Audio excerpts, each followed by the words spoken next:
Okay,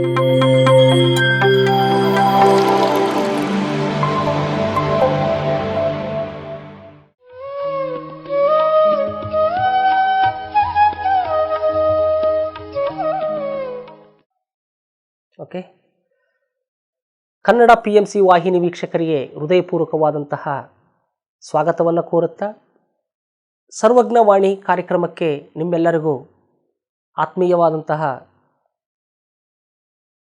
ಸ್ವಾಗತವನ್ನು ಕೋರುತ್ತಾ ನಮ್ಮೆಲ್ಲರ ಗುರುಗಳಾಗಿರುವಂತಹ ಬ್ರಹ್ಮಶ್ರೀ ಸುಭಾಷ್ ಪತ್ರಿಜಿಯವರಿಗೆ ಆತ್ಮ ಪ್ರಣಾಮಗಳನ್ನು ಸಮರ್ಪಿಸುತ್ತಾ, ಹಾಗೆ ನಮ್ಮೆಲ್ಲರ ಗುರುಮಾತೆಯಾಗಿರುವಂತಹ ಸ್ವರ್ಣಮಾಲಾ ಪತ್ರಿ ಮೇಡಮ್ನವರಿಗೆ ಕೂಡ ಆತ್ಮ ಪ್ರಣಾಮಗಳನ್ನು ಸಮರ್ಪಿಸುತ್ತಾ, ಈ ಒಂದು PMC ಕನ್ನಡ ವಾಹಿನಿಯಲ್ಲಿ ಮೂಡಿಬರುವಂತಹ ಸ್ವಾಧ್ಯಾಯ ಯೋಗ ಧ್ಯಾನ ಕಾರ್ಯಕ್ರಮದ ಅಡಿಯಲ್ಲಿ ಸರ್ವಜ್ಞರು ಹೇಳಿರುವಂತಹ ಅದ್ಭುತವಾದಂತಹ ವಚನಗಳ ಒಂದು ಅಂತರಾರ್ಥವನ್ನು, ಪರಮಾರ್ಥವನ್ನು ನಾವು ಕಳೆದ ಸಂಚಿಕೆಯಿಂದಲೂ ಕೇಳುತ್ತಾ ಬಂದಿದ್ದೇವೆ, ತಿಳಿದುಕೊಳ್ಳುತ್ತಾ ಬಂದಿದ್ದೇವೆ. ಆ ಒಂದು ವಚನಗಳ ಸಾರದಲ್ಲಿ ನಾವೆಲ್ಲರೂ ವಿರಾಜಿಸ್ತಾ ಇದ್ದೇವೆ. ಈ ಒಂದು ಕಾರ್ಯಕ್ರಮದ ಕೇಂದ್ರ ಬಿಂದುವಾಗಿರುವಂತಹ ತ್ರಿಪದಿ ಬ್ರಹ್ಮರಂದೇ ಪ್ರಖ್ಯಾತರಾಗಿರ್ತಕ್ಕಂಥ ಸರ್ವಜ್ಞರಿಗೂ ಸಹ ಆತ್ಮ ಪ್ರಣಾಮಗಳನ್ನು ಸಮರ್ಪಿಸುತ್ತಾ, ಅವರು ಹೇಳಿರುವಂತಹ ಆ ವಚನಗಳ ಸಾರವನ್ನು ತಿಳಿದುಕೊಂಡು ಅವರ ಒಂದು ಜ್ಞಾನದಲ್ಲಿ ನಾವೆಲ್ಲರೂ ವಿಹರಿಸೋಣ. ಪಿರಮಿಡ್ ಮಾಸ್ಟರ್ಗಳಂದರೆ ಜ್ಞಾನವನ್ನು ಯಾವಾಗಲೂ ಪಡೆಯುವಂಥವರು. ಪ್ರತಿಯೊಬ್ಬ ಆಧ್ಯಾತ್ಮಿಕ ಶಾಸ್ತ್ರಜ್ಞನಿಂದಲೂ ಸಹ ನಾವು ಪಡೆಯುವಂತಹ ಜ್ಞಾನ ಈ ಒಂದು ಆಧ್ಯಾತ್ಮಿಕ ವಿಜ್ಞಾನವನ್ನು. ತ್ರಿಪದಿ ಬ್ರಹ್ಮರಾಗಿರ್ತಕ್ಕಂಥ ಸರ್ವಜ್ಞರು ಆತ್ಮಜ್ಞಾನಿ, ಆತ್ಮವಿಜ್ಞಾನಿಯಾಗಿದ್ದಾರೆ. ಅವರ ಒಂದು ಜ್ಞಾನವನ್ನೆಲ್ಲ ಈ ಒಂದು ವಚನಗಳ ಮುಖಾಂತರವಾಗಿ ನಮಗೆ ಮಾರ್ಗದರ್ಶನವನ್ನು ನೀಡ್ತಾ ಇದ್ದಾರೆ. ಆ ಜ್ಞಾನವನ್ನು ನಾವು ತಿಳಿದುಕೊಳ್ಳುತ್ತಾ ಇರಬೇಕು. ಎಷ್ಟು ಆ ಜ್ಞಾನವನ್ನು ತಿಳ್ಕೊಳ್ತೀವೋ ಅಷ್ಟು ಅದ್ಭುತವಾಗಿ ನಾವು ಆಧ್ಯಾತ್ಮಿಕವಾಗಿ ವಿಕಸಿತ ಆಗ್ತೀವಿ ಮೈ ಡಿಯರ್ ಫ್ರೆಂಡ್ಸ್. ನಮ್ಮೆಲ್ಲರ ಧ್ಯೇಯ ಒಂದೇ, ನಾವೆಲ್ಲರೂ ಆ ಸರ್ವಜ್ಞರ ಥರ ಆಧ್ಯಾತ್ಮಿಕ ವಿಜ್ಞಾನಿ ಆಗಬೇಕು. ನಾವೆಲ್ಲರೂ ಸರ್ವಜ್ಞರ ಥರ ಆಧ್ಯಾತ್ಮಿಕ ವಿಜ್ಞಾನಿ ಆಗಬೇಕಂದ್ರೆ ಸರ್ವಜ್ಞರು ಹೇಳಿರುವಂತಹ ಆ ಅದ್ಭುತವಾದಂತಹ ವಚನಗಳನ್ನು ತಿಳಿದುಕೊಳ್ಳುತ್ತಲೇ ಇರಬೇಕು. ತಿಳಿದುಕೊಂಡು ನಮ್ಮ ಜೀವನದಲ್ಲಿ ಅಳವಡಿಸಿಕೊಳ್ಳುತ್ತಲೇ ಇರಬೇಕು. ಸಮಯ ಸಂದರ್ಭ ಬಂದಾಗ ಅವುಗಳನ್ನು ಅಳವಡಿಸಿಕೊಂಡಾಗ ಅದರ ಒಂದು ಪ್ರತಿಫಲವೂ ಸಹ ನಮಗೆ ಸಿಗುತ್ತೆ. ಈ ಒಂದು ಜ್ಞಾನದಲ್ಲಿ ನಾವು ಎಷ್ಟು ವಿಹರಿಸ್ತೀವೋ, ಈ ಜ್ಞಾನವನ್ನು ಎಷ್ಟು ನಾವು ಜೀರ್ಣಿಸ್ಕೊಳ್ತೀವೋ ಅಷ್ಟು ಅದ್ಭುತವಾದಂತಹ ಆನಂದಮಯವಾದಂತಹ ಜೀವನವನ್ನು ನಾವು ಮಾಡಲಿಕ್ಕೆ ಸಾಧ್ಯ. ಹಾಗಾಗಿ ಮೈ ಡಿಯರ್ ಫ್ರೆಂಡ್ಸ್, ಈ ಸಂಚಿಕೆಯಲ್ಲಿ ಸರ್ವಜ್ಞ ವಾಣಿಯ ಒಂದು ಮುಖಾಂತರವಾಗಿ ಅವರು ಹೇಳಿರುವಂತಹ ಅದ್ಭುತವಾದಂತಹ ವಚನವನ್ನು ನಾವು ತಿಳಿದುಕೊಳ್ಳೋಣ. ಪ್ರತಿಯೊಬ್ಬರು ಹೇಳ್ತಾರೆ ನಿನ್ನನ್ನು ನೀನು ತಿಳಿದುಕೋ ಅಂತ. ಯಾವ ಆಧ್ಯಾತ್ಮಿಕ ಶಾಸ್ತ್ರಜ್ಞರು ಸಹ ಹೇಳುವಂತಹ ಮಾತು ಒಂದೇ, ನಿನ್ನನ್ನು ನೀನು ತಿಳಿದುಕೋ. ನೀನು ಯಾರು, ಎಲ್ಲಿಂದ ಬಂದಿ, ಯಾಕೆ ಬಂದೀಗೆ, ನೀನು ಸತ್ತು ಹೋದ ಮೇಲೆ ನೀನು ಮತ್ತೆ ಎಲ್ಲಿ ಹೋಗ್ತೀಯಾ ಎನ್ನುವಂತಹ ಆ ಒಂದು ಆಧ್ಯಾತ್ಮಿಕ ಜ್ಞಾನವನ್ನು ನಾವು ತಿಳಿದುಕೊಳ್ಳಲೇಬೇಕು ಮೈ ಡಿಯರ್ ಫ್ರೆಂಡ್ಸ್. ಈ ಒಂದು ಆಧ್ಯಾತ್ಮಿಕ ಜ್ಞಾನಕ್ಕೆ ಸಂಬಂಧಪಟ್ಟಂತೆ ಸರ್ವಜ್ಞರು ಈ ರೀತಿಯಾಗಿ ಹೇಳ್ತಾ ಇದ್ದಾರೆ. ನಿನ್ನನ್ನು ನೀನು ಅರಿಯುವ ತನಕ ನಿನ್ನಿಂದಲೇ ನೀನು ಅರಿಯುವುದು. ನಿನ್ನ ನೀನರಿಯುವುದೇ ನಿನ್ನಿಂದಲರಿಯುವುದು. ನಿನ್ನ ನೀನರಿಯದಿರುವ ತನಕ ನಿನ್ನದೇ ಅನ್ಯನೆಂದಿಗೂ ಸರ್ವಜ್ಞ. ನಿನ್ನ ನೀನರಿಯುವುದೇ ನಿನ್ನಿಂದಲರಿಯುವುದೇ. ನಿನ್ನ ನೀನರಿಯದಿರುವ ತನಕ ನಿನ್ನದೇ ಅನ್ಯನೆಂದಿಗೂ ಸರ್ವಜ್ಞ. ನಿನ್ನನ್ನು ನೀನು ತಿಳಿದುಕೊಳ್ಬೇಕಂದ್ರೆ ಅದು ನಿನ್ನಿಂದಲೇ ಸಾಧ್ಯ. ಬೇರೆ ಯಾರು ನಿನ್ನನ್ನು ತಿಳಿದುಕೊಳ್ಳುವುದಿಲ್ಲ. ಅಂದರೆ ಬೇರೆ ಯಾರೋ ಬಂದು ನೀನು ಯಾರು, ಎಲ್ಲಿಂದ ಬಂದಿಗಿ, ನಿನ್ನ ಒಂದು ಆತ್ಮ ನೀನು ಅಂಥವರು ಇಂಥ ಆ ಒಂದು ಇದನ್ನು ಜ್ಞಾನವನ್ನು ಯಾರು ನಿನಗೆ ಹೇಳೋದಿಲ್ಲ. ನಿನ್ನನ್ನು ನೀನು ತಿಳ್ಕೋಬೇಕಂದ್ರೆ ಅದು ನಿನ್ನಿಂದಲೇ ಸಾಧ್ಯ, ಬೇರೆಯವರಿಂದ ಸಾಧ್ಯ ಇಲ್ಲ.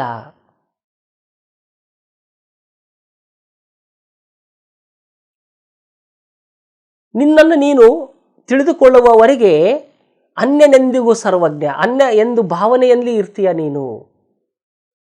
ಅಂದರೆ ನಾನು ಬೇರೆ ನೀನು ಬೇರೆ ಎನ್ನುವಂತಹ ಆ ಭಾವನೆಯಲ್ಲೇ ಇರ್ತೀವಿ. ಅಂದರೆ my dear friends, my dear masters, ನಮ್ಮನ್ನು ನಾವು ತಿಳ್ಕೋಬೇಕಂತಂದ್ರೆ ಅದು ನಮ್ಮಿಂದಲೇ ಸಾಧ್ಯ. ನಮ್ಮನ್ನು ನಾವು ತಿಳ್ಕೊಳ್ಳೋದಂದ್ರೆ ನಾವು ಈ ಒಂದು ದೇಹ ಅಲ್ಲ ಆತ್ಮ ಪದಾರ್ಥ ಎನ್ನುವಂತಹ ಆ ಒಂದು ಪರಮ ಸತ್ಯವನ್ನು ತಿಳ್ಕೊಳ್ಳೋದು ಅದು ನಮ್ಮಿಂದಲೇ ನಾವು ತಿಳ್ಕೊಳ್ಬೇಕಾಗ್ಲಿ, ಬೇರೆಯವರು ನಮಗೆ ಸೈದ್ಧಾಂತಿಕವಾಗಿ ಹೇಳ್ತಾರೆ ಆಗಲಿ, ಆದರೆ ಅನುಭವಪೂರ್ವಕವಾಗಿ ನಮ್ಮನ್ನು ನಾವೇ ತಿಳ್ಕೋಬೇಕು. ನಮ್ಮನ್ನು ನಾವು ತಿಳ್ಕೊಳ್ಳುವಂತಹ ಆ ಒಂದು ಪ್ರಯತ್ನದಲ್ಲಿ ಧ್ಯಾನ ಬಹಳಷ್ಟು ಪ್ರಾಮುಖ್ಯತೆಯನ್ನು ವಹಿಸುತ್ತೆ, ಬಹಳಷ್ಟು ಪಾತ್ರವನ್ನು ವಹಿಸುತ್ತೆ. ನಿನ್ನನ್ನು ನೀನು ತಿಳ್ಕೊಳ್ಳದೆ ಇಲ್ಲದೆ ಹೋದರೆ ನೀನು ಅನ್ಯನೆಂದಿಗೂ ಸರ್ವಜ್ಞ, ಅನ್ಯನೆಂದ ಭಾವದಿಂದ ಅಂದರೆ ಬೇರೆ ಎನ್ನುವಂತಹ ಭಾವನೆಯಲ್ಲಿ ನೀನು ಇರ್ತೀಯ.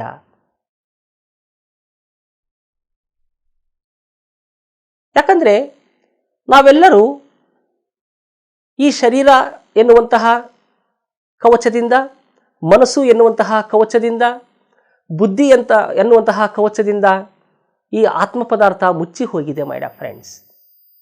ಈ ಆತ್ಮ ಪದಾರ್ಥ ಈ ಬುದ್ಧಿ ಎನ್ನುವಂತಹ ಕವಚದಿಂದ, ಮನಸ್ಸು ಎನ್ನುವಂತಹ ಕವಚದಿಂದ, ಈ ಶರೀರ ಎನ್ನುವಂತಹ ಕವಚದಿಂದ ಮುಚ್ಚಿ ಹೋಗಿದೆ.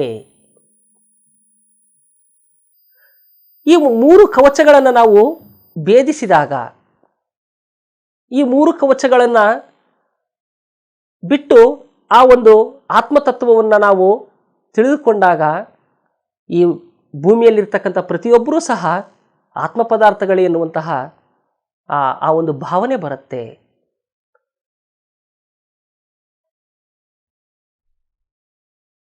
ನಾವು ಶರೀರ ಹೊತ್ತು ನೋಡಿದಾಗ ನಾನು ಬೇರೆ ಮತ್ತು ಅಕ್ಕಪಕ್ಕದಲ್ಲಿರುವಂತಹವರೆಲ್ಲರೂ ಬೇರೆ ಅನ್ನುವಂತಹ ಆ ಒಂದು ಭಾವನೆ ಬರುತ್ತೆ. ಮನಸ್ಸು ಹೊತ್ತು ಜೀವಿಸಿದಾಗ ಮಾನಸಿಕವಾಗಿ ಕೂಡ ನಾವು ಬೇರೆ ನೀವು ಬೇರೆ ಅನ್ನುವಂತಹ ಒಂದು ಭಾವನೆಯಲ್ಲಿ ಇರ್ತೀವಿ. ಬುದ್ಧಿ ಹೊತ್ತು ನೋಡಿದಾಗ ಕೂಡ ಒಬ್ಬೊಬ್ಬರ ಬುದ್ಧಿ ಒಂದೊಂದು ರೀತಿಯಲ್ಲಿ ಇರುತ್ತೆ. ಆದರೆ ಆತ್ಮವತ್ತು ನೋಡಿದಾಗ, ಆತ್ಮತತ್ವದಲ್ಲಿ ನಾವು ನೋಡಿದಾಗ ಎಲ್ಲರೂ ಒಂದೇ ಎನ್ನುವಂತಹ ಭಾವನೆ ಬರುತ್ತೆ. ಅದು ಅನುಭವಪೂರ್ವಕವಾಗಿ ಆ ಒಂದು ಜ್ಞಾನವನ್ನು ನಾವು ಹೊಂದ್ತೇವೆ. ನೀನು ಆ ಒಂದು ಆತ್ಮದ ಅನುಭೂತಿಯನ್ನು ಹೊಂದೇ ಹೋದರೆ ಆ ಒಂದೋವರೆಗೂ ನೀನು ಯಾವಾಗಲೂ ಅನ್ಯನೆಂದು ಭಾವಿಸ್ತಾ ಇರ್ತೀಯ. ಅನ್ಯನೆಂದು ಎಲ್ಲರನ್ನ ಪರರಾಗಿ ನೋಡ್ತಾ ಇರ್ತೀರ, ಎಲ್ಲರೂ ಬೇರೆ ಬೇರೆಯಾಗಿ ನೋಡ್ತಾ ಇರ್ತೀಯ ನೀನು.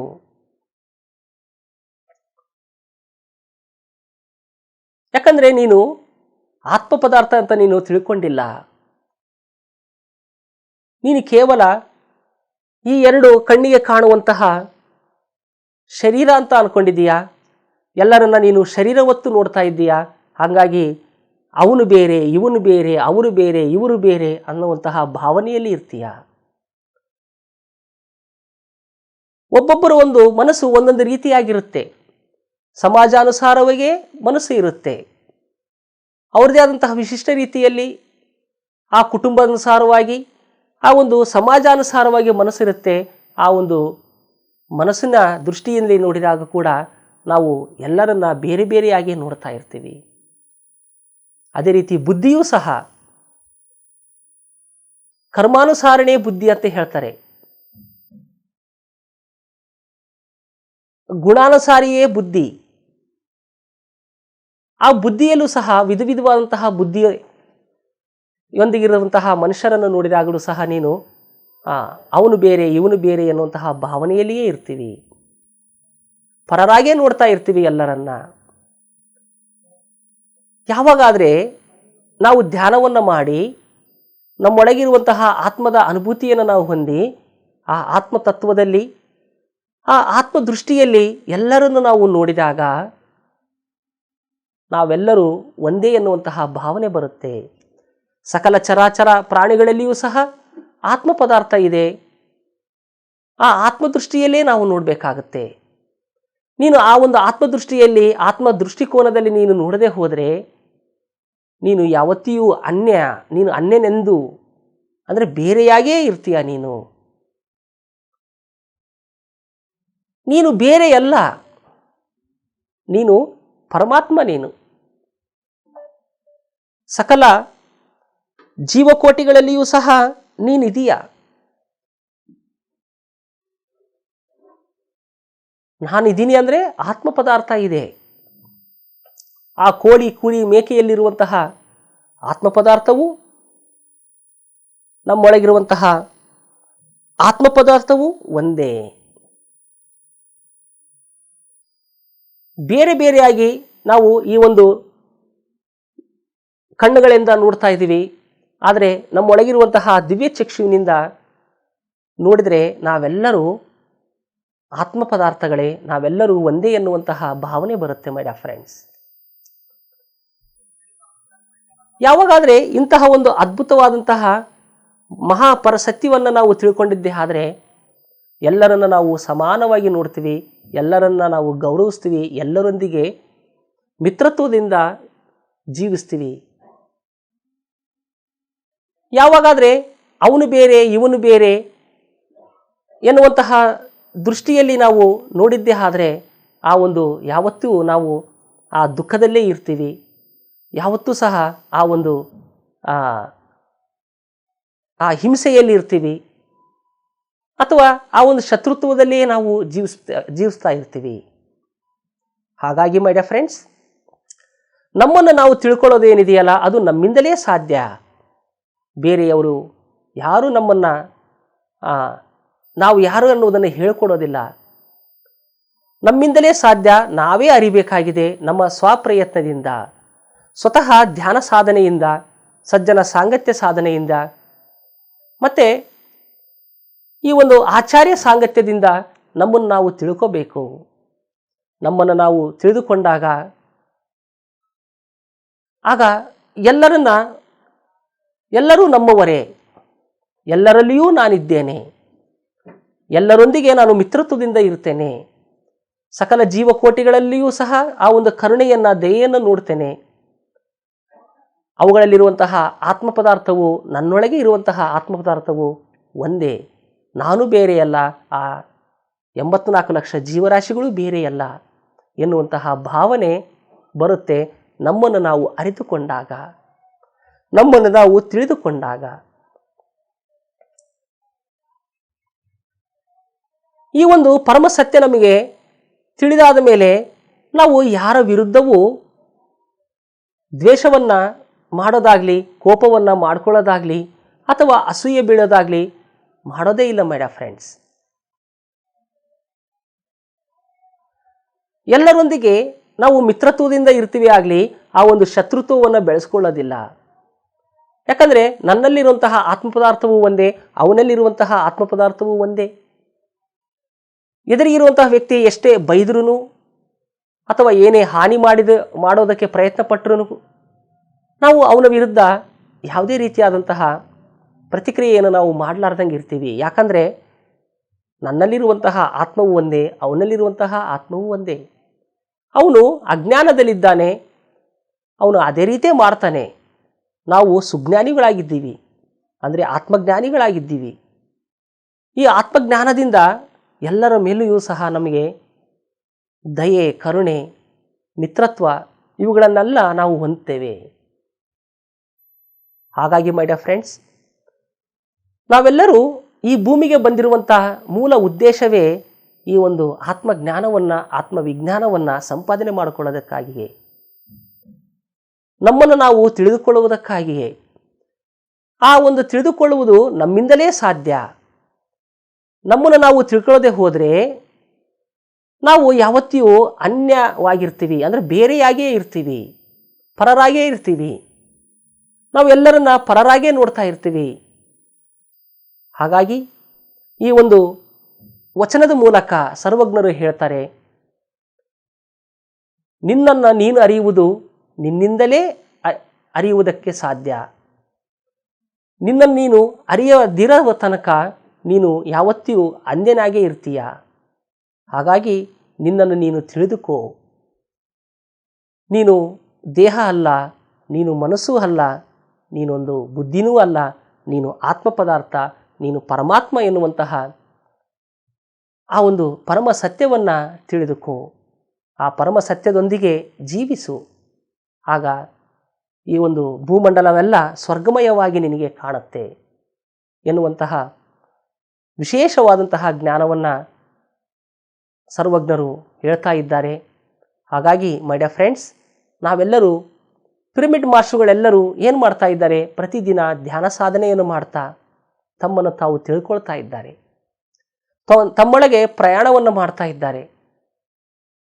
ಧ್ಯಾನದ ಮೂಲಕ, ಸ್ವಾಧ್ಯಾಯ ಸಜ್ಜನ ಸಾಂಗತ್ಯದ ಮೂಲಕ, ಆಚಾರ್ಯ ಸಾಂಗತ್ಯದ ಮೂಲಕ ಈ ಒಂದು ಅದ್ಭುತವಾದಂತಹ ಪರಮ ಸತ್ಯವನ್ನು ತಿಳಿದುಕೊಂಡು ಆನಂದವಾಗಿ ಜೀವಿಸ್ತಾ ಇದ್ದಾರೆ.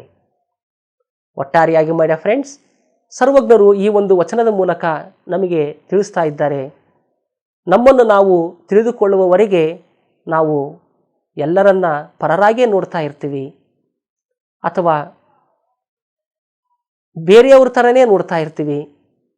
ಯಾವಾಗಾದರೆ ನಮ್ಮನ್ನು ನಾವು ತಿಳಿದುಕೊಂಡಾಗ ಅವರೆಲ್ಲರೂ ಒಂದೇ, ನಾನು ನೀನು ಒಂದೇ, ನಾವೆಲ್ಲರೂ ಸ್ನೇಹದಿಂದ ಇರಬೇಕು ಎನ್ನುವಂತಹ ಭಾವನೆ ಈ ಒಂದು ಪರಮ ಸತ್ಯವನ್ನು ತಿಳಿದುಕೊಂಡವನಿಗೆ ಪ್ರಾಪ್ತಿಯಾಗುತ್ತೆ. ಒಟ್ಟಾರೆಯಾಗಿ ಮೈ ಡಿಯರ್ ಫ್ರೆಂಡ್ಸ್, ನಾವೆಲ್ಲರೂ ಧ್ಯಾನವನ್ನು ಮಾಡೋಣ. ಅದ್ಭುತವಾಗಿ ಈ ಒಂದು ವಚನದ ಒಂದು ಸಾರದಲ್ಲಿ, ಈ ವಚನದ ಒಂದು ಪರಮಾರ್ಥದಲ್ಲಿ ಜೀವಿಸೋಣ ಅಂತ ಹೇಳ್ತಾ ಇಂದಿನ ಈ ಒಂದು ಸರ್ವಜ್ಞವಾಣಿ ಕಾರ್ಯಕ್ರಮವನ್ನು ಮುಕ್ತಾಯ ಮಾಡೋಣ. Thank you, thank you, thank you. PMC Kannada channel ಅನ್ನು ಲೈಕ್ ಮಾಡಿ, ಶೇರ್ ಮಾಡಿ, ಸಬ್ಸ್ಕ್ರೈಬ್ ಮಾಡಿ ಮತ್ತು ಮಾಡಿಸಿ. ಎಲ್ಲರಿಗೂ ಧನ್ಯವಾದಗಳು.